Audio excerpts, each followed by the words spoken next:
Bueno, ya quedó. Errores técnicos dicen por ahí.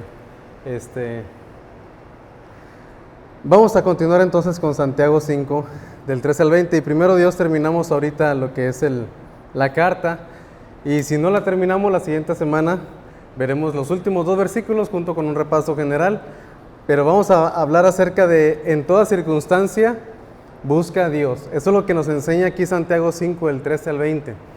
La semana pasada, pues veíamos los versículos anteriores y solamente a manera de recordatorio así rápidamente, lo que veíamos era que teníamos que aprender a ser pacientes ante la venida de nuestro Señor Jesucristo hasta que Él regrese, y veíamos que hay que ser pacientes como los profetas que sufrieron, hay que ser pacientes como Job, que también sufrió, y hay que ser pacientes como los labradores, que ellos sirven y trabajan aunque no ven el fruto inmediatamente, hasta que el Señor Jesús regrese.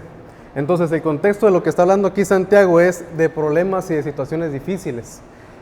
Y en medio de toda circunstancia nuestro deber es buscar al Señor. Y vamos a ver entonces aquí Santiago 5 del 13 al 20. Y aquí están la escritura. Dice: ¿está alguno entre vosotros afligido? Haga oración. ¿Está alguno alegre? Cante alabanzas. ¿Está alguno enfermo? Y ahí nos da las indicaciones. Si se han dado cuenta en cómo dividimos o cómo divido el texto, es de acuerdo a las repeticiones. En ocasiones anteriores, cuando decía vamos ahora, ahí empezaba un tema. Ayer veíamos que es como el labrador, como los profetas. Bueno, ayer no, la semana pasada. Y hoy estamos viendo, ¿está alguno? ¿Está alguno o está alguno? Y aquí al final, si hay alguno entre vosotros se ha extraviado la verdad. Y entonces la división de hoy va a ser así: busquemos a Dios en la aflicción. ¿Está alguno entre vosotros afligido? Busquemos a Dios en la alegría, porque dice: ¿está alguno alegre? Busquemos a Dios en la debilidad. ¿Está alguno enfermo entre vosotros? Vamos a ver lo que significa esa palabra enfermos. ¿Y está alguno extraviado? Si alguien se ha extraviado la verdad. De manera que esos 4 puntos nos enseñan que debemos de buscar a Dios independientemente de cuál sea nuestra situación. Por eso busquemos a Dios en cualquier situación: aflicción, alegría, debilidad o en el extravío. Y vamos a ver entonces lo que nos dice la palabra de Dios aquí en Santiago 5, versículo 13. Y así inicia nuestro texto de hoy. Después de que Santiago había hablado de que deberíamos de ser pacientes hasta que el Señor regrese, y veíamos el versículo 12, que no debemos de jurar y que debemos de ser hombres de palabra, dice: ¿está alguno entre vosotros afligido? Yo no sé si alguien aquí está afligido. Por esa palabra afligido significa que si hay alguien de nosotros que está siendo oprimido por algo, eso significa ser afligido. Que está siendo aplastado por las situaciones o por las circunstancias o por los problemas, y entonces la persona está afligida. No necesariamente que está triste, aunque muchas veces cuando somos afligidos u oprimidos, viene la tristeza. Para otros, cuando están afligidos u oprimidos, viene la desesperación, o viene el enojo, o viene la frustración. Entonces, primero está la aflicción, y ya muchas veces respondemos dependiendo de nuestro carácter o de algunas cosas. Pero aquí nos dice: ¿está alguno afligido? Haga oración. Ese es el resultado de lo que Dios quiere. Cuando vemos que las circunstancias nos agobian tanto, ¿cuál es nuestro deber? Orar. No dice recite una oración, porque a veces pues no somos tan supersticiosos, pero a veces sí caemos en eso, ¿no? O hay veces que hay cadenitas ahí que se mandan por el WhatsApp. Mira, aquí está la oración contra el estrés. Aquí está, te la mando. Haz esta oración. Nosotros no somos muy así de ser personas que caigamos en eso, ¿no? Y si no mandas esta oración va a pasar esto. Bueno, no somos así. Pero a veces sí somos como metódicos en decir: tengo que repetir tal oración. Y no tiene nada de malo buscar o conocer las oraciones de otras personas, porque hay libros escritos de oraciones de siervos de Dios. El problema está que creemos que esa oración es la que nos va a ayudar, y no es esa oración. Es la oración que sale de nuestro corazón. Tampoco dice atraiga cosas buenas, porque a veces también somos muy así de la confesión positiva y todas esas cosas. de que tú piensas bien y te va a venir cosas buenas. Estás pensando en puros problemas, por eso vienen problemas a tu vida. Piensa lo positivo y te va a venir lo positivo. No dice así. Hubieran dicho eso a Job, ¿verdad? Cuando estaba ahí. No es así el asunto, a los profetas les hubieran dicho eso. Más bien es, ¿estás afligido? ¿Cuál es nuestro deber? Hacer oración y derramar delante de Dios nuestro corazón. Pudiéramos tomar algunos ejemplos en la Biblia. Vemos ahí, por ejemplo, a los salmos. David, cuando él era afligido tanto por sus enemigos, tanto por Saúl, como por su propio hijo, Absalón, él escribía muchos salmos en medio de su aflicción. No dejes la oración al último recurso.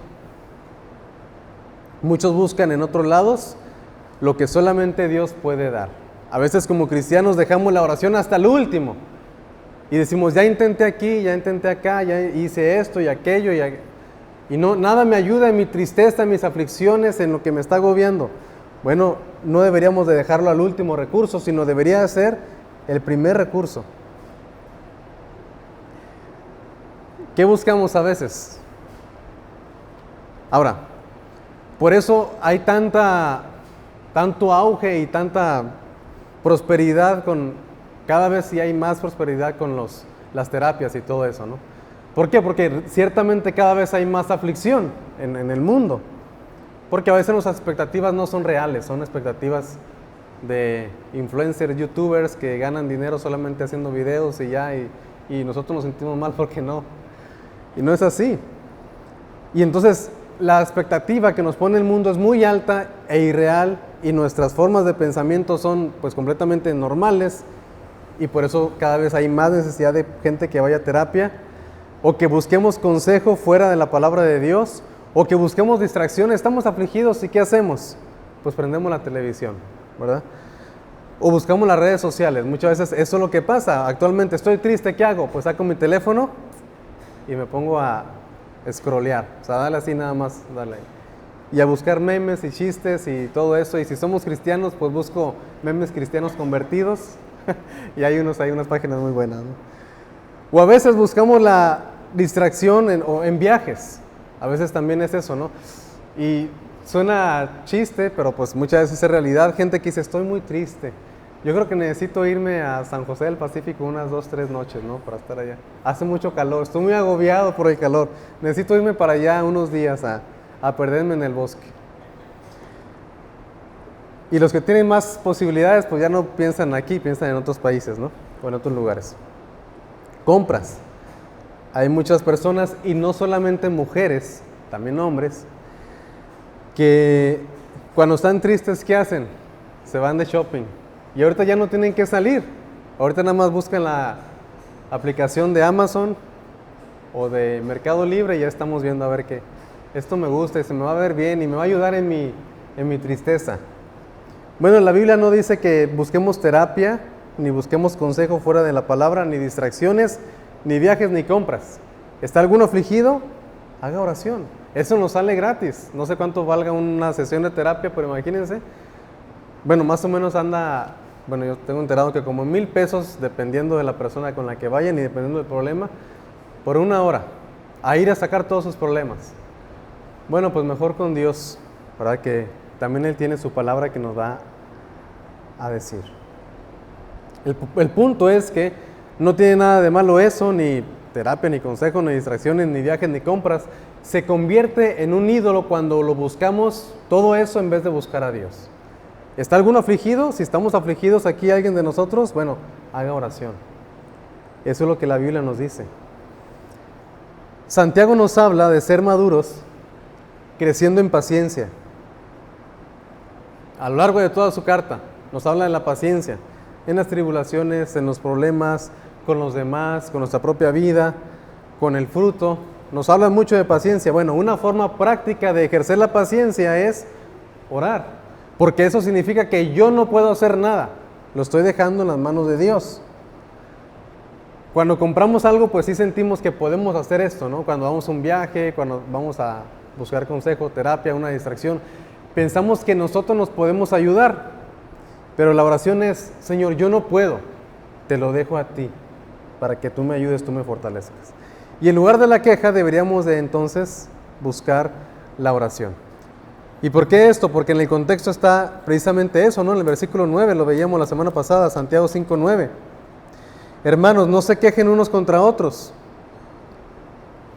para que no sean condenados. He aquí el juez está delante de la puerta.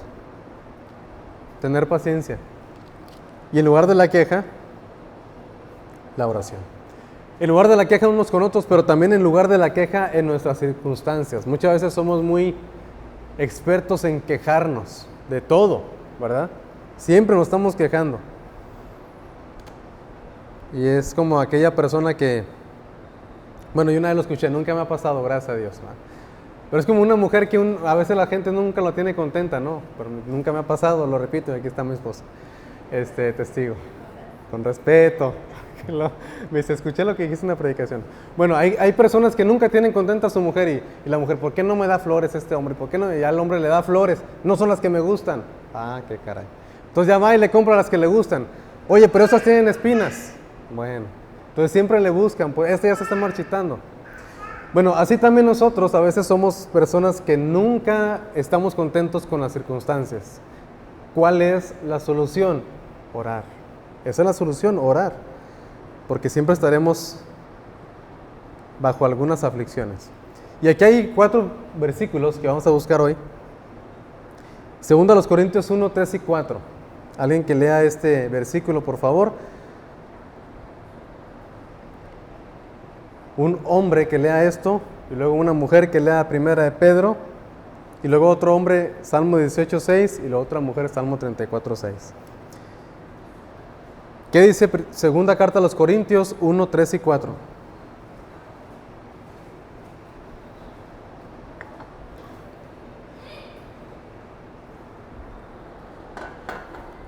A ver, hombres, si hay o...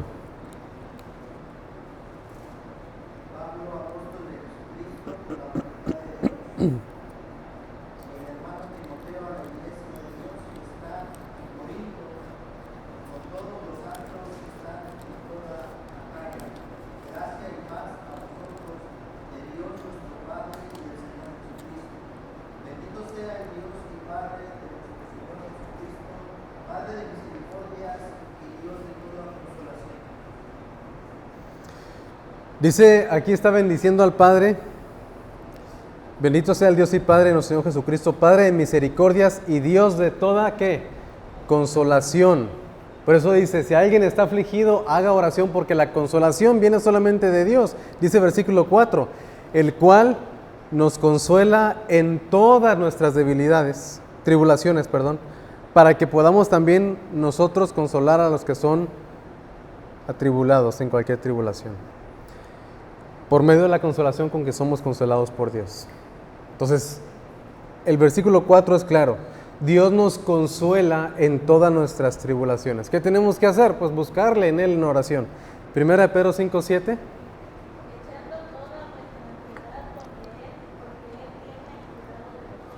Echando toda vuestra ansiedad sobre Él. Y esta palabra echar es la palabra que usamos cuando alguien echa algo a la basura. Ya lo tiras y te olvidas de ello. Y echar precisamente es eso, es soltarlo. A eso se refiere en esta palabra, 1 Pedro 5, 7. Soltando toda la ansiedad sobre Él.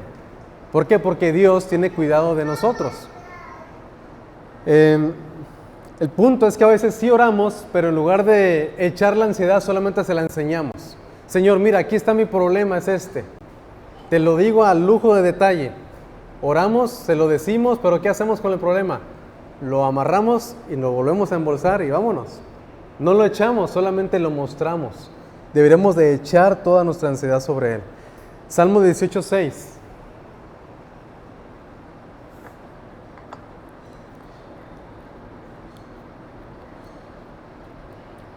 Salmo 18, 6.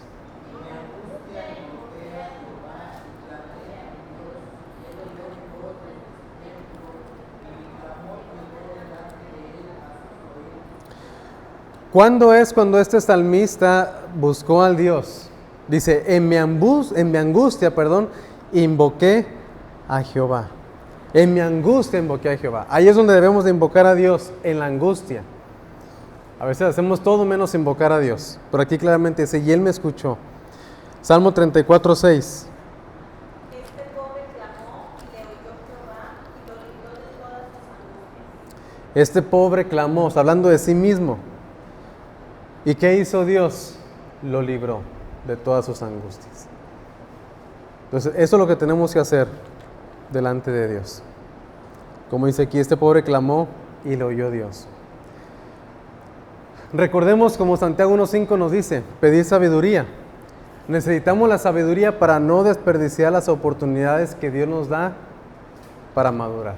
A veces las aflicciones son para madurar, no son solamente para que vengan y ya, para que Dios nos tenga sufriendo. No, es porque Dios quiere que por medio de esa aflicción aprendamos a madurar, podamos crecer.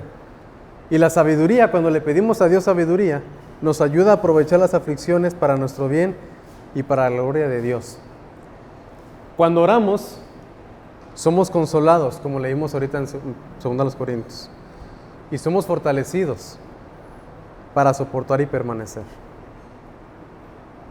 ¿Quién es nuestro mayor ejemplo en todo esto? Es Jesucristo. Vamos a ver lo que dice Lucas 22. Solamente les digo lo que dice Marcos 14:34. Él dice en Marcos 14:34, mi alma está muy triste hasta la muerte. Quedaos aquí y velad conmigo. El Señor Jesús dijo aquí que su alma no estaba solamente triste, sino que estaba muy triste. ¿A qué grado? Dice él, hasta la muerte. Es decir, una tristeza muy, muy profunda la que tenía nuestro Señor Jesucristo. Mi alma está muy triste hasta la muerte. Lucas 22, 42 al 43. Lucas 22, 42 y 43. Esta famosa oración de Cristo es en la misma ocasión, solamente que Lucas nos dice algo que Marcos no dice, y Marcos nos dice algo que Lucas no dice, porque Lucas no dice que estaba afligido hasta la muerte, y en Marcos no dice lo que vamos a leer ahorita en Lucas 22, 42 y 43. Dice, diciendo, Padre, si quieres, pasa de mí esta copa, mas no se haga mi voluntad, sino la tuya, pidiendo la voluntad de Dios. ¿Qué sucedió aquí? Dice el versículo 43. Y se le apareció un ángel del cielo para fortalecerle. ¿Pero qué hizo antes? Depositó su ansiedad en el Padre. Dios nos puede fortalecer. Si estamos en angustia, Dios nos puede fortalecer. Solamente tenemos que orar antes. El punto es que a veces no oramos y queremos que solamente sea por arte de magia. No es por arte de magia, necesitamos depositarnos con Dios y al momento de orar, como sucedió aquí con Jesucristo, seremos fortalecidos por Dios. Como los salmistas lo dijeron, ¿verdad? Yo clamé y Dios me escuchó hasta allá. Y dice ahí en el Salmo, envió desde los cielos. Allá en el Salmo 18, si no mal recuerdo. Entonces Dios puede ayudarnos. Pero bueno, no solamente hay tristezas en nuestra vida, también hay alegrías. ¿Está alguno alegre?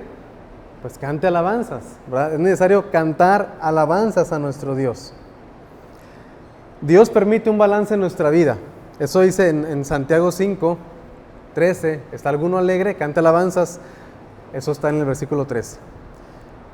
No solamente tenemos en este mundo aflicción, sufrimiento, problemas, dificultades, sino también tenemos alegrías, victorias, bendiciones de parte de Dios. Muchas veces tenemos bendiciones de parte de Dios. Y el Salmo 30 lo dice de alguna manera, solamente para reforzar esto. Salmo 35. Dice la palabra de Dios, porque un momento será su ira, mas su favor dura toda la vida. Por la noche durará el lloro y a la mañana vendrá la alegría. O sea, si ustedes están en una aflicción tan fuerte, bueno, no van a estar siempre en esa aflicción, porque la noche sí está, pero viene después de la noche, viene el día. Dice aquí la palabra de Dios claramente, ¿no? Un momento será su ira, pero su favor dura toda la vida. Por la noche durará el lloro y a la mañana vendrá la alegría. ¿Vendrá la alegría? Sí vendrá. No solamente tendremos sufrimiento en este mundo, y eso lo vimos la semana pasada con Job. Y habéis visto el fin del Señor, que Él es muy misericordioso y compasivo. Y vemos en Job 42 cómo Dios le resplandeció el día a Job cuando le regresó todas las cosas, al doble de lo que tenía. Pudiéramos, no lo vamos a hacer por el tiempo, pero pudiéramos citar la mayoría de los salmos que son cantos de confianza en Dios, y muchos de ellos son cantos de alabanza. Muchos salmos son cantos de alabanza a Dios. Los leímos ahorita en el 18, en el 34, y podemos ver muchos salmos donde el salmista está alabando a Dios porque le ha bendecido y le ha ayudado. Bueno, ¿por qué alabar a Dios? Por lo menos 4 cosas. 1, esto lo aprendemos en los salmos: alabarle por quién es Él, porque Él es bueno, dice la Biblia, porque para siempre es su misericordia, porque Él es justo, porque Él es soberano, porque Él es misericordioso, porque Él es perdonador, porque Él es amoroso y todo eso. Alabarlo por lo que ha hecho. Y los salmos también nos enseñan mucho de las grandes hazañas de Dios antes de que fueran escritos. Alabarlo por lo que hace. El salmista oraba: Dios me escuchó hoy. Dios a la mañana vendrá la alegría, dice, o sea, por lo que está haciendo. Y alabarlo por lo que hará. En los salmos también hay mucha esperanza, que nos dice que estaremos con Él, de que veremos su rostro en justicia, de que Él nos dará libertad y muchas cosas que vemos en los salmos. Entonces, alabarle por eso. Solamente algunas aclaraciones y vamos a verlo. Solamente lo vamos a mencionar igual por el tiempo y el agobio del calor. ¿Cómo debe de ser el canto? El canto debe de ser entonado con entendimiento. Dice aquí: oraré con el espíritu, pero oraré también con el entendimiento. Cantaré con el espíritu, pero cantaré también con el entendimiento. No solamente cantar sin entender lo que se está cantando. Yo a veces en algunos himnos, no sé si se han dado cuenta, a veces les cambio un poquito ahí, porque digo, es que esto ya no lo entendemos. Como por ejemplo el Está por Cristo firmes. Y la regia enseña tremolando está. Pues a veces necesitamos enseñar qué significa eso, ¿no? Porque la regia enseña y pues podemos pensar, bueno, yo en mi cosmovisión es la regia, pues una de Monterrey, una señora de Monterrey, enseña, pues enseña algo, y mientras enseña está tremolando. ¿Qué es tremolar? Pero no significa eso, no significa eso, hay que pensar algunos, pero necesitamos entonar con el entendimiento, por eso a veces los cantos más actuales. Basado en la palabra de Dios, eso también, Colosenses 3:16, la palabra de Cristo mora en abundancia en vosotros, enseñándoos y exhortándoos unos a otros en toda sabiduría, cantando con gracia en vuestros corazones al Señor, con salmos, himnos y cánticos espirituales. Pero la palabra tiene que morar, tiene que abundar.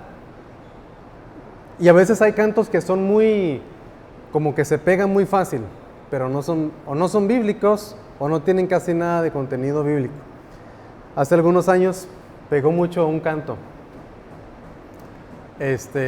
Bueno, espero que no sé si haya pegado aquí porque todavía no llegamos, pero el de levanto mis manos, ¿verdad? Levanto mis manos, aunque no tenga. Y todo el mundo cantando. No tenía casi nada de mensaje bíblico en sí, porque pues cualquier persona que no conozca de Dios ni nada más, eso le da ayuda y todo eso. Necesitamos dar contenido bíblico en los cantos. Y el hecho de levantar las manos no nos va a dar fuerza solamente como lo enseña ese canto. No estoy en contra de levantar las manos, pero pues sí estoy en contra de que no nos las levantemos porque el canto dice y ya. Ok, motivado por el Espíritu Santo.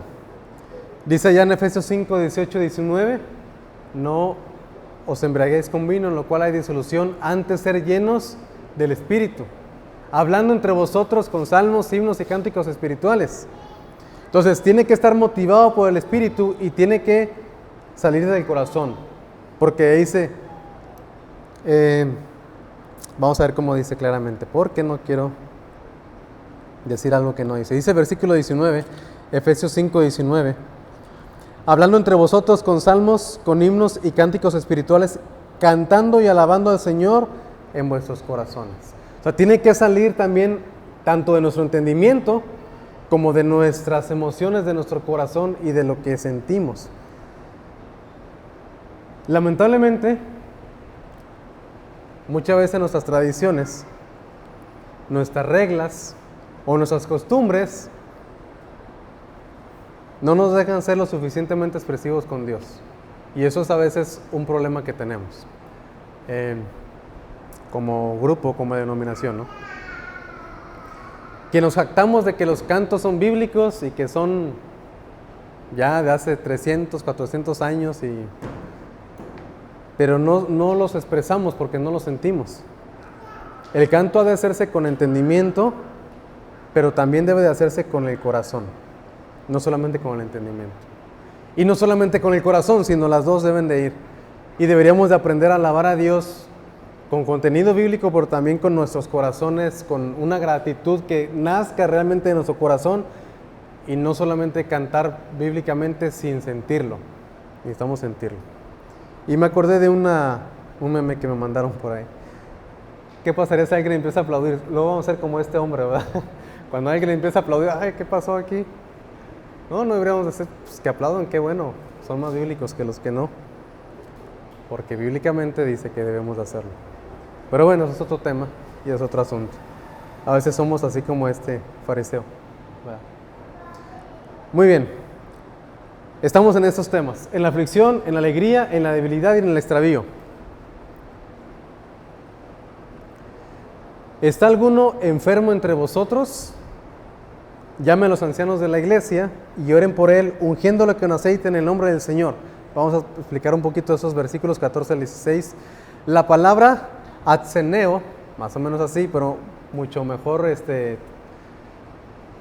pronunciada, porque no sé pronuncia griego. La palabra atseneo significa enfermo, significa flaco. Entonces, si ustedes ven a alguien bien flaco, díganle, hola atseneo. Ya saben, es alguien débil y significa estar débil en cualquier sentido. Entonces, la idea es alguien que no se puede mantener en pie por su debilidad. Se puede aplicar a lo físico, a lo espiritual, a lo emocional, a cualquier situación. Eso se refiere. ¿Está alguien debilitado? Algunas debilidades vienen por el pecado, no todas, y en este contexto pareciera ser que de la que Santiago habla sí, pero no todas. Porque 1 Corintios 11:30 dice que los que tomaban la cena del Señor indignamente, dice, algunos están enfermos y otros ya duermen. O sea, algunos estaban enfermos por su pecado, en palabras directas. Pero aclarando, no toda enfermedad es del pecado, porque a veces podemos llegar al extremo, ¿verdad? De decir, está enfermo, de seguro pecó. No siempre. ¿Le pasó un accidente? Pues seguro pecó. No siempre es así. Pero tampoco significa que nunca es así. Puede ser, cada quien se tiene que examinar a sí mismo, ¿no? No tenemos que ser como los amigos de Job, que ellos ¿qué hicieron? Seguramente hiciste un pecado. No, sí, tú sabes, tú dentro de ti debes de haber pecado algo. No, sí, tú fuiste. No tenemos que ser como los amigos de Job. Pero su intención era buena porque dice en los primeros capítulos que iban a consolarle. Solamente que no supieron cómo hacerlo. Entonces, ¿está alguien debilitado en esa manera? O sea, ¿está alguien enfermo, flaco, débil, cansado y sin ilusiones? No. ¿Cómo estamos? Si estamos así, es porque no está nuestra vida como debería de estar. No estamos nutridos como deberíamos de estar. No estamos fortalecidos como deberíamos de estar. ¿Cuál es nuestra responsabilidad estando así? Cuando estamos así, cuando estamos débiles, atseneo, como dice, débiles espirituales, o débiles físicamente, o sea, enfermos, o débiles emocionalmente, que no tenemos ganas de hacer nada, ¿cuál es nuestra responsabilidad? Nuestra responsabilidad, dice la Biblia, es comunicar. Porque si está alguno entre vosotros enfermo, dice el versículo 14, llame a los ancianos de la iglesia y oren por él. ¿La iniciativa de quién es? Del debilitado, bíblicamente, de la persona en necesidad. llama a alguien, no es una opción, más bien esto está escrito en imperativo, es una orden. Llama a los ancianos de la iglesia, no es una opción, es un imperativo. No es si tú quieres, si no quieres, más bien es, si tú estás débil, por tu vida y por tu bien, comunícalo. Pero a veces no lo hacemos y nos entra una vez escuché a una persona que dijo, Soberbios 3:16, escuchen, soberbios, no proverbios, Soberbios 3:16. Estuve enfermo y ningún hermano me visitó. Estuve debilitado y nadie me preguntó por mí, nadie vino. Bueno, la responsabilidad bíblicamente es de los dos, obviamente, pero debería ser recíproco. Porque a veces es incómodo, digan si no, de que faltan y luego ahí está el pastor. Oye, ¿qué? ¿Por qué faltaste? A veces es incómodo, a veces falté porque pues algo se me atravesó, ya no pude ir o algo. Es incómodo tanto para el líder o los líderes como también para las personas de que tengan que estar uno detrás de ellos. No tiene que ser así, ¿verdad? Tiene que haber comunicación. Y a veces Soberbios 3:16 que dice, estuve enfermo y nadie me visitó. No debe de ser así, el pastor no me vino a ver. Nuestra responsabilidad como comunidad es comunicarlo. ¿Quién es el anciano? Porque dice aquí, llame a los ancianos de la iglesia, Santiago 5, y oren por él, ungiéndole con aceite en el nombre del Señor.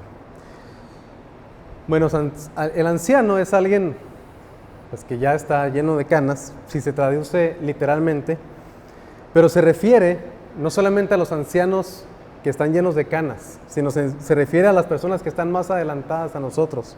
Alguien que está adelantado con relación a otros. O sea, si alguien que está en quinto de primaria está adelantado con el que va en tercero, debería de estar adelantado. A veces el de tercero le gana, ¿no? Al del quinto. Pero debería estar adelantado. Pero es algo que bíblicamente no tiene que ver con el tiempo, porque a veces decimos, esa persona ya tiene 60 años, ya es un anciano. En donde estábamos sirviendo antes nosotros, la primera iglesia que estuvo ahí, que llegó, la primera iglesia cristiana, tengo entendido que ellos nombraban a los ancianos por su edad específicamente.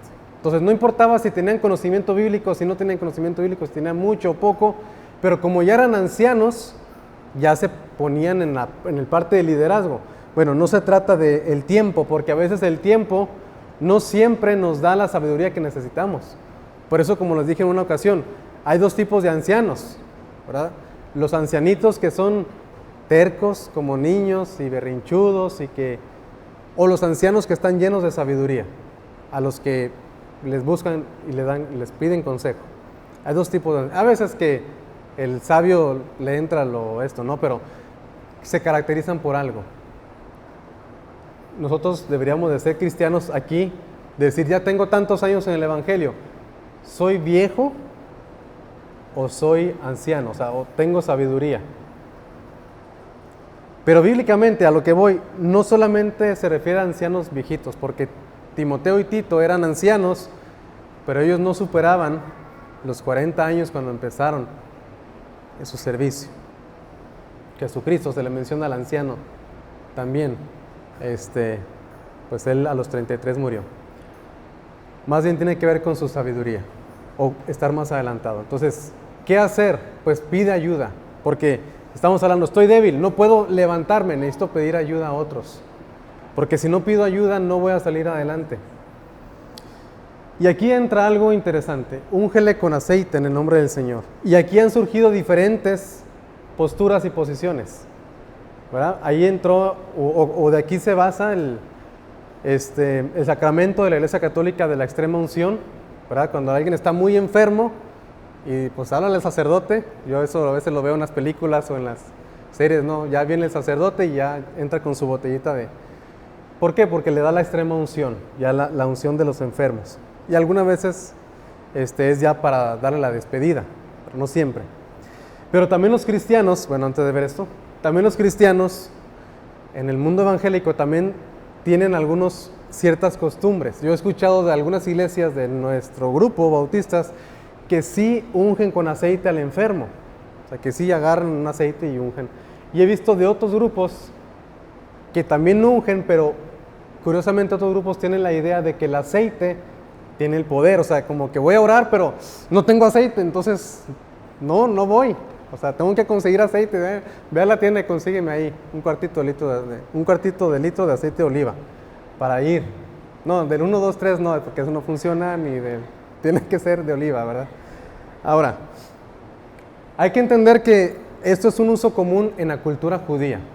Ellos comúnmente untaban con aceite y tenía más que ver con los alivios que traía el aceite. Es como si alguien está muy enfermo y dice, vamos a orar con él y vamos a llevar nuestro Big Vaporub, ¿verdad? Y vamos a untarle, vamos a darle un masaje a esa persona porque está muy resfriado. A eso más o menos hace alusión a ese tipo de unción. Buscar la mejor atención médica posible para el afligido, porque los masajes con aceite se consideraban como medicinales. De hecho, aquí la palabra ungir tiene también la idea de frotar, no solamente de echar ahí aceite, sino de frotar.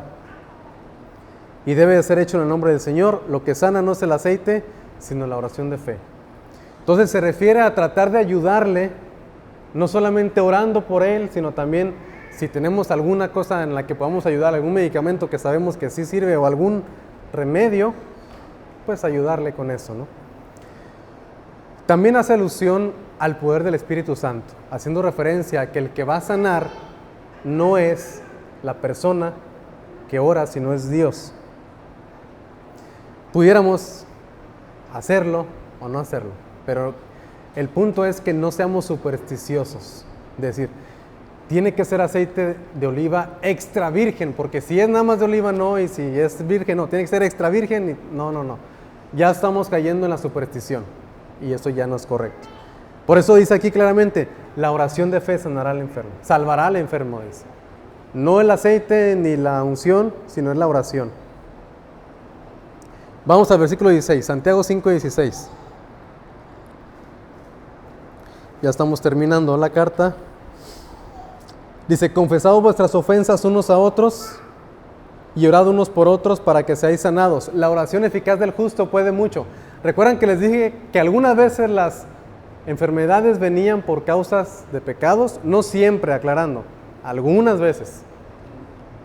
Parece ser que Santiago estaba refiriéndose a ese tipo de problemas, como una parte de una llamada de atención de Dios, una disciplina. Y aquí se confesad vuestras ofensas unos a otros.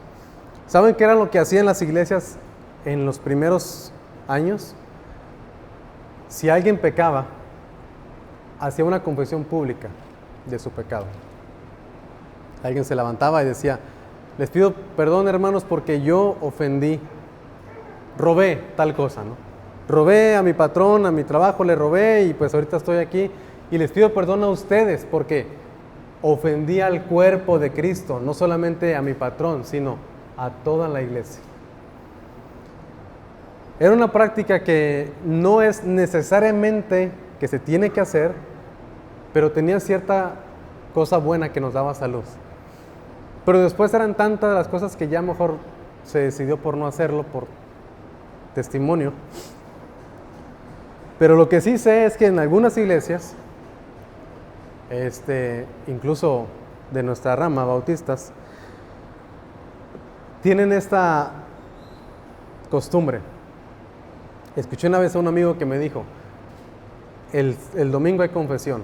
Oh, yo dije, ¿cómo? Dijo, sí, el domingo es cuando Dios quebranta nuestros corazones y si hay alguien que ha hecho un pecado, lo dice. Y nadie lo juzga, nadie le critica, nadie, solamente nos condolemos con él, oramos con él y ya.